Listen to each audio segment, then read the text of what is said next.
Le lion et la souris. Dans la savane ensoleillée, sous un grand baobab, un grand lion nommé Léo faisait la sieste. Il était le roi de la savane, et ses ronflements ressemblaient à de doux grondements de tonnerre. Une toute petite souris nommée Milly passa en trottinant.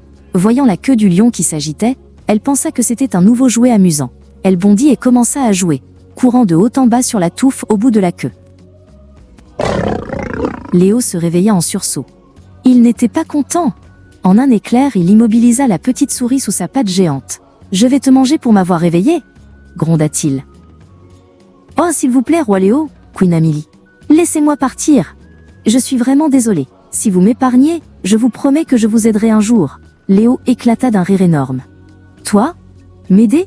C'est la chose la plus drôle que j'ai jamais entendue. » Mais cela l'amusa, alors il leva sa patte et la laissa partir.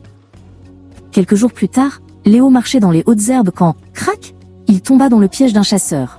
Il était emmêlé dans des cordes épaisses et lourdes, et ne pouvait plus bouger d'un pouce.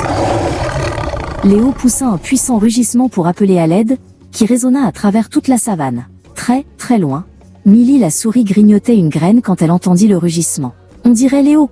pensa-t-elle, et elle courut aussi vite que ses petites pattes pouvaient la porter. Milly trouva Léo emmêlé dans le filet. « Ne t'inquiète pas Léo, je suis là pour t'aider !» couina-t-elle. Elle grimpa sur son dos et commença à ronger les grosses cordes avec ses petites dents pointues.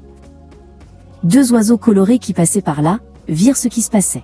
Ils voulurent aider, eux aussi. Ils descendirent en piqué et commencèrent à picorer les cordes avec leurs becs solides, travaillant aux côtés de leur nouvelle amie la souris. Ronge, ronge, picote, picote. Enfin, la dernière corde cassa, et Léo fut libre. Il se leva et secoua sa magnifique crinière. « Merci Milly !» gronda-t-il doucement. « Tu m'as sauvé la vie, tu as tenu ta promesse. » À partir de ce jour, Léo le lion et Milly la souris devinrent les meilleurs amis du monde. Ils prouvèrent que peu importe que l'on soit grand ou petit, même le plus petit des amis peut avoir le plus grand des cœurs.